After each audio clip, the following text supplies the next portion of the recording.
Welcome, soul driven writers, to the Soul Writer Podcast.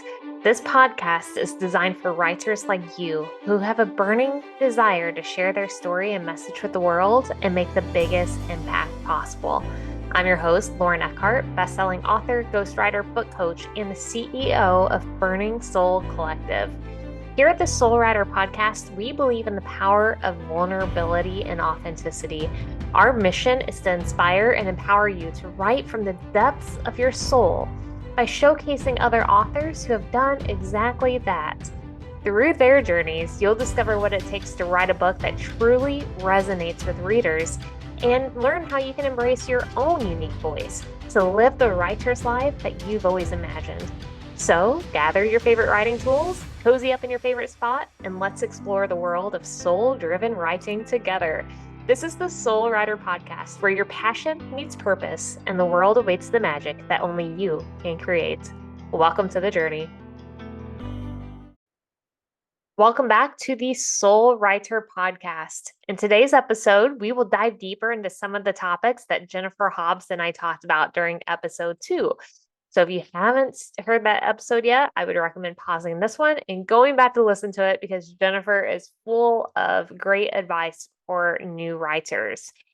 So, namely, some of the things that we'll be discussing is when you finally commit to writing your book after putting it off for years, how that changes everything and who you are and how you approach life, the theory behind writer's block, and writing about trauma, including a little bit more about post traumatic growth, which is a big part of Jennifer's mission.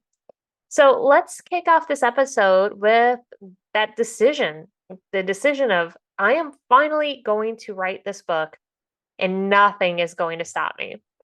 So, some researchers estimate that an average adult makes around 35,000 conscious decisions daily, while others suggest that it could be even more. These decisions range from simple choices such as what to wear or what to eat to more complex decisions like financial planning or relationship management.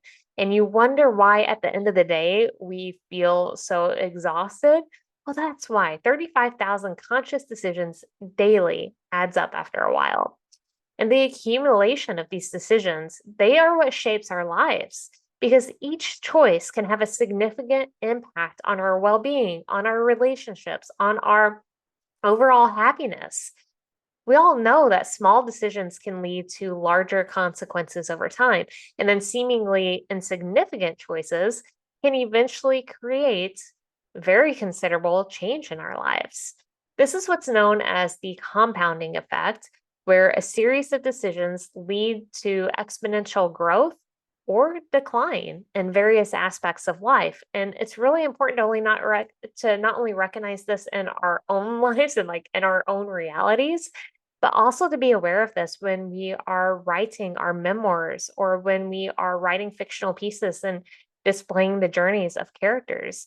All of those little decisions add up. So, in all of this, knowing your why is crucial in decision making because it provides a guiding compass for your choices.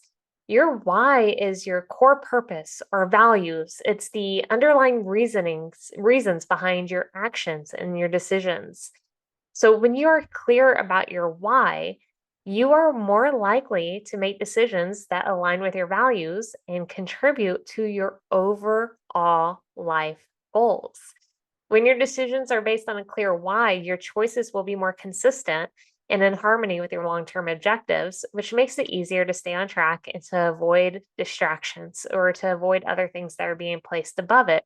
It's the same thing if you listen to episode 1 about my own personal story. It was when my why became strong enough that suddenly everything shifted and my author career finally got on track. A strong why serves as that driving force that motivates you to persevere through challenges and setbacks. So, when you know the deeper reasons behind your actions, it becomes easier to maintain that motivation and to truly stay committed to your goals.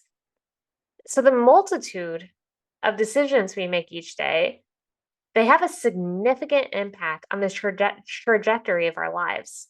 So, understanding your why can really serve as that like North Star as you navigate through life. It's important to recognize that it's natural for writers to experience moments of doubt, moments of these thoughts of maybe I should just give up on this, imposter syndrome. These moments can be overwhelming, but it's crucial to remember the reasons why you chose to pursue writing, as we just covered. Writing is a passionate endeavor. It has the potential to illuminate countless stories, countless characters, countless worlds. It has the power to touch readers' hearts and minds to truly make a difference. I mean, writing has staying power. There's a study done by the Fingerprint for Success, and it said that 97% of writers believe that passion is an essential ingredient for success in their craft. So when you feel yourself slipping into a creative funk, remind yourself of the unique qualities of writing that you fell in love with in the first place. Whether it's the joy of self expression, the thrill of invention, or the power to elicit emotions from your readers. Writing is an art form that can truly bring a profound sense of fulfillment. You know, the concept of writer's block, it often evokes these images of this like tormented artist struggling to produce a single coherent sentence or concept or to come up with a worthwhile idea. However, it's not a matter of simply running out of ideas. There have been multiple studies that show it's a very multi layered issue. It's rooted in various factors such as distractions, external pressures, and what I see time and time again, deep rooted fears. So let's break these down a little bit more because what I want to do in this is as I'm going through these things and describing them, I want you to really take a look inward and think, okay, am I not writing? Why am I not writing? Is it related to one of these things? Because so often it just comes down to acknowledgement. First of all, being honest with ourselves, the acknowledgement of what's truly happening, sometimes owning up to it with giving it a name, like assigning it a name, and then knowing what to do afterwards. So let's talk first about distractions, which I feel like more than ever in our world, we are just continually being pinged by distraction after distraction after distractions. They're abundant, whether it's our phones or social media or kids or pets or television, demands of daily life. We're being distracted on a regular basis from things that we're just trying to do even in the moment. And there have been studies that have shown that frequent interruptions lead to higher stress levels and a decline in overall productivity. So, to combat these distractions when you're writing, it's important to try to create a dedicated, interruption free workspace and allow time specifically for writing. So let's talk briefly about external pressures, which is another very common source of writer's block, and it means the pressure to meet expectations that are coming from other people, whether it's publishers, you're thinking too much about your readers, people who are reading this book, your family, or even yourself. Having these expectations that your book has to reach a certain level to really be considered good enough. This pressure can lead to anxiety, self doubt, which in turn, both of those easily hinder the creative process. So, to overcome this, you need to remind yourself that your primary goal right now in the writing process is to tell a story that you are passionate about. That is it. Simplify it to whatever you can in that way. Like my primary goal is just to tell a story that I'm passionate about. Nothing else matters. None of this outdoor or outside noise matters. That's all I need to do. Because you have to recognize that it is impossible to please everyone. So your primary responsibility when you sit down to write is only to your own artistic vision. Okay, reframing your perspective in this can sometimes help alleviate that pressure and it allows your creativity to flow more freely. So, whatever it is, just try to reduce it to where it's you only have one goal and it's to honor your artistic vision. It's to just to honor the story that wants to come out of your head onto the pages. Simplify it. Okay.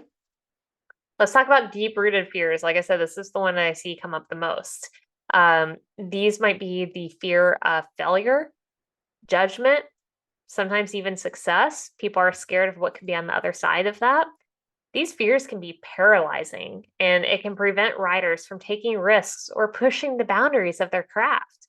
So, to address these types of fears, you have to start with self reflection, maybe even some mindfulness techniques such as meditation, journaling, or speaking with a therapist. We have several clients that work with therapists throughout their book writing process, and they have just some of the most beautiful breakthroughs as a result. But it's important to spend time reflecting at what is actually at the root of this fear and exploring, okay, so if this fear did take place, what does that actually look like? Is it anything as scary as what I'm actually creating in my head right now? It's good to write through, like, if this worst case situation happens for my writing, what does that look like? And on the flip side, doing the best case, right? And comparing it. Because sometimes we just tend to have a lot of emotions that are connected to ideas and false truths.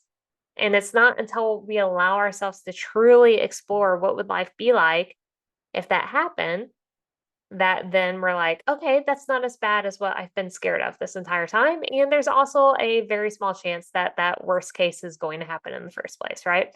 So you have to take that time to self reflect so it doesn't just paralyze you. Um, Creative fatigue is another one that comes up from writer's block.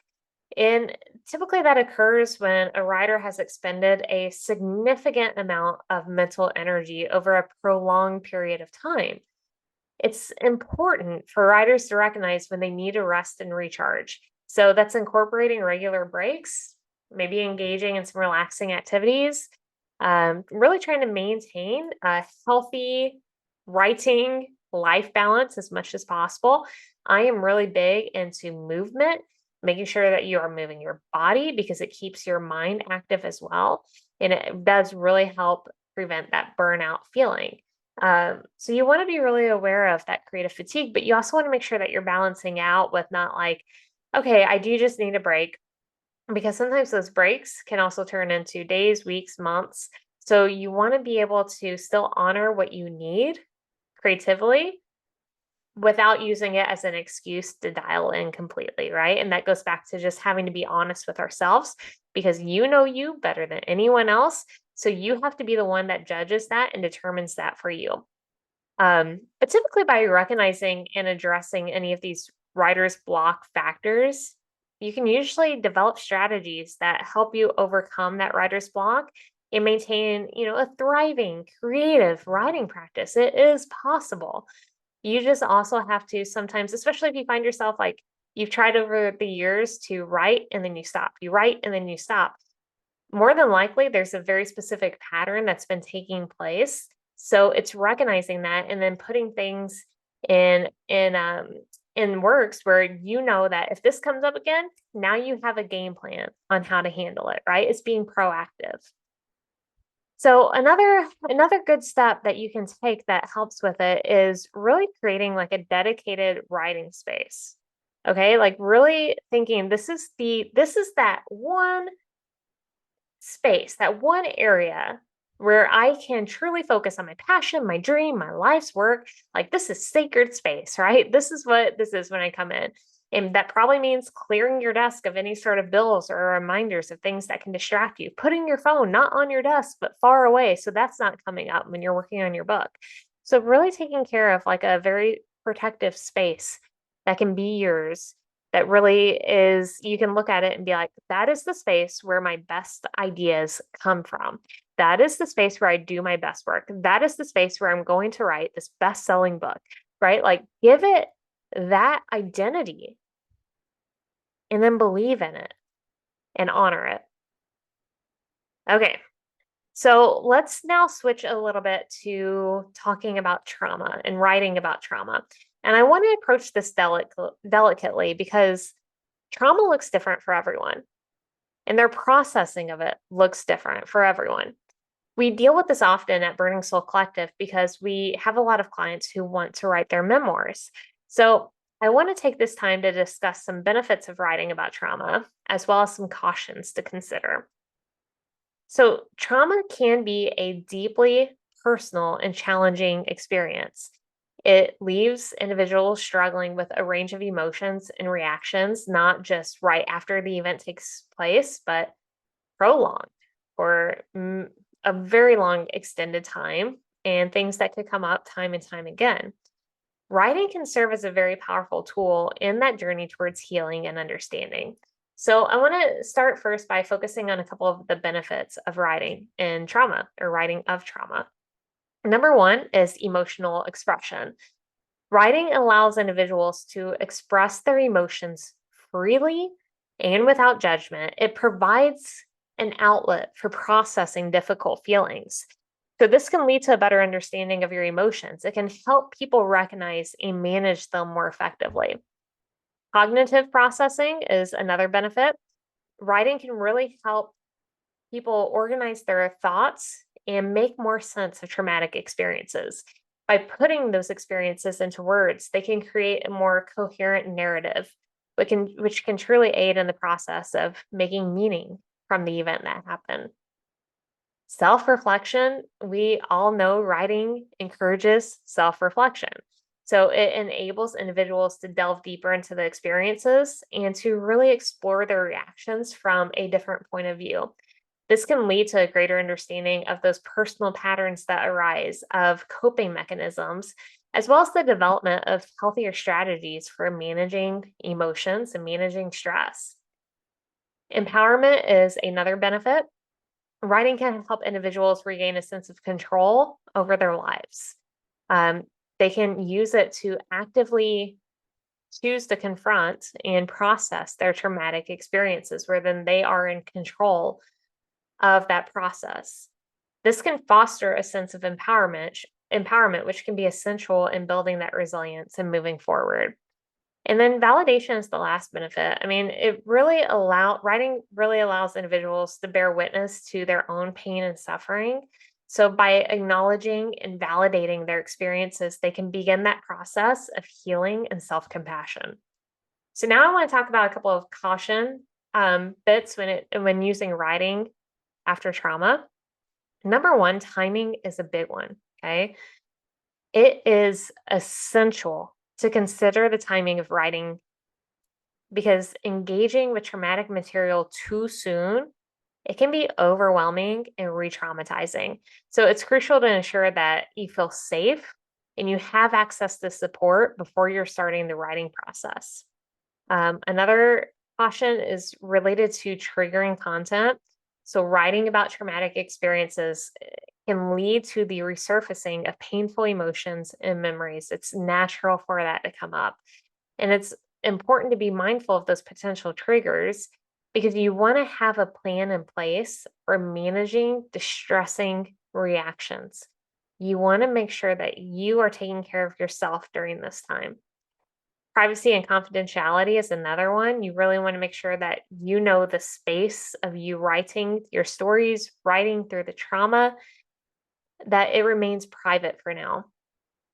So it's realizing that this is the space for you to express yourself without that fear or judgment or exposure. I am constantly telling my clients that you write for you first. It's not about writing for anyone else. Allow it to be a very raw, a very meaningful moment. It's just you with the pages, and that is all. It's not about the rest of the world. So being able to trust what wants to flow out from within you can be powerful. But you have to be able to know that it's a safe space and no one else needs to read what you write. Now, you can always save that copy just for you and then create a new copy of your writing where you edit it for the rest of the world. No one else has to see it except you. Okay, so creating that space where you can truly find that you can be as honest and truthful and as raw as possible and not fearing judgment. Self care is also important. for you to be aware of self-care practices that you need to engage in during this writing time because it's hard. So maybe even seeking support from friends, family, professionals. It can also help prevent emotional exhaustion, and it can facilitate a healthy balance between that processing of trauma and maintaining that well-being. So practicing good self-care throughout the writing. And then finally, what I really want to stress is professional guidance. Because while writing can be a helpful tool for processing trauma, it's important to recognize that it is not a substitute for professional help. Okay. I say this all the time as a book coach. Our jobs as a book coach is to help you write your book. It's not about helping you process the trauma. Seeking guidance from a mental health professional, such as a therapist or a counselor, it's an essential component of trauma recovery. So having that while you're writing specifically, it's just good to have that extra support in that way because you never know what you might uncover as a result of writing it. And you just want to make sure that, again, you're taking care of you throughout the process because it's not easy. It's not. And anyone who's written about their trauma can attest to that. And that's another good point is finding the support of other authors who have written through really traumatic events in their own life and leaning on them in a sense of that extra advice, the tips, the reminders to take care of yourself throughout is so important. So, Jennifer also referenced post traumatic growth since that is so much of her mission. So, I want to address it for any of you who maybe have not heard of post traumatic growth, because working with Jennifer over the years with her book and learning more about it, I'm in awe of the concept. Post traumatic growth, it's a concept in positive psychology that refers to the positive psychological changes that can occur as a result with or working through highly challenging life events or traumatic experiences. I think the term was first introduced around the mid 1990s. So, in terms of psychology, it's a relatively new concept. Post traumatic growth is not about denying the negative aspects of trauma. Okay. I want to make that clear. Rather, it acknowledges that the process of coping with adversity can lead to personal growth and transformation.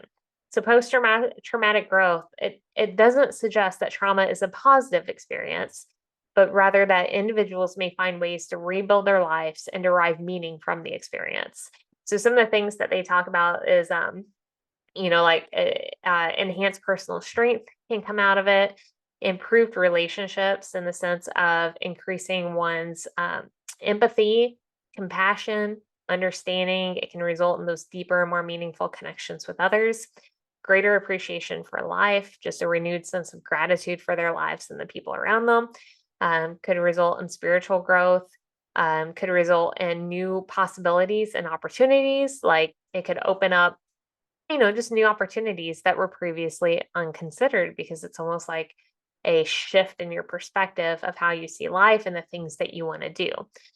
So, writing can play a very significant role in trauma recovery. However, it's important to approach this practice with caution, ensuring that you're ready to engage with your traumatic experience and that you have access to adequate support. But by combining writing with professional guidance and self care practices, individuals can harness the power of writing to heal and grow from their traumatic experiences. I hope today's conversation has ignited a newfound passion and determination in you to write from a place of vulnerability, authenticity, and soul. Remember, your story has the power to make a significant impact in the world. And by sharing your unique voice, you're contributing to the tapestry of human experience. So go forth, embrace your soul-driven purpose, and let your words transform the lives of your readers. Be sure to subscribe to the Soul Writer podcast so you don't miss out on any of our upcoming episodes, where we'll continue to share valuable insights and inspiring stories from fellow authors. You can also join our community on social media to connect with like-minded writers and share your own journey by looking at Burning Soul Collective.